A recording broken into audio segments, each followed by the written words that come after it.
I'm Brenda Dennis. I am the Senior Director of our Sales Strategy Organization at Cisco Systems, computer networking company.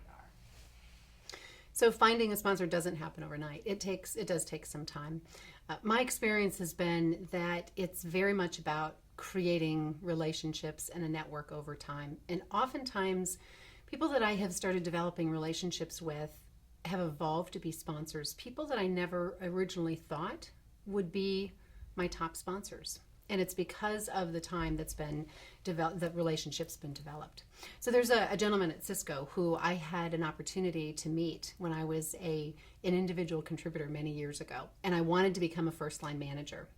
He had a position open in his organization, and I thought, you know what, I don't know that I'm ready for that one, but I wanted to talk to him about it anyway. So he gave me the time to sit down, have a conversation, and that was the start of him being initially what I would say is a mentor, right? Someone that I could check in with, bounce some ideas off of. That process of him being a mentor evolved into a true sponsorship. So he ended up being one that put me forward for opportunities when I didn't even know those opportunities were there. Because he had an opportunity to know me, he learned my brand that was being created over years, and we had just a real strong trust that was built over many years of building that relationship. So I encourage women to, and this is everyone, not just women, but I encourage women to really think about who are those relationships they have today that they want to cultivate more. Someone that can really help them, that can give them very transparent feedback. We'll talk about feedback a little bit more later, but it's really about that authentic relationship you build with someone so that they feel comfortable in advocating for you. And, you know, women need sponsors. We absolutely do. And this, we've seen so many women advance, but there's still so many more that need to have people that are there advocating for them. Women that have advocates tend obviously to get further faster. You find their incomes are higher.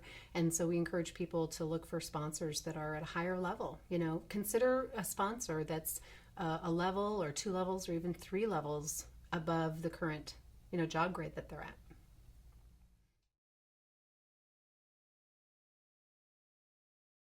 So probably the top 5 things that a protege can do. Number 1, and most important, is knowing what you want. Part of the reason you have a mentor or a sponsor is because you might want help figuring that out for yourself, but you need to do a little soul searching first. So number 1, know what you want and be very specific about what you're looking for in that engagement with the person. The second thing is you need to communicate that. Right? You have to communicate. Here's what I'm looking for. I'm either looking for you to provide me some feedback on something very specific. I'm looking for some help and guidance in figuring out what I want. I have these things sort of started, but I'm not quite there. Or you may be specific and say, listen, I know that I want to be an XYZ organization. I want to be whatever title, and I want some specific help on how to get there. Here's how I think I should do it, and then you can start working on a plan together. So communicate it is extremely important. I think the other thing you need to do is just be really authentic. The relationship that you have with a mentor and ultimately a sponsor, you need to have it there. You've got to have a trust built up with them. Otherwise, you're not going to get the most out of the relationship. You need to be open to feedback. That's the 4th thing I would say. It is not good to have a mentor relationship where all they're doing is patting you on the back and telling you how wonderful you are. You need a mentor who's going to be real with you. You need a mentor who's going to say, and I can tell you a couple that I've had that have been the best are the ones that would say, Brenda, you know, you shouldn't have said it that way. Or maybe you could have positioned it this way.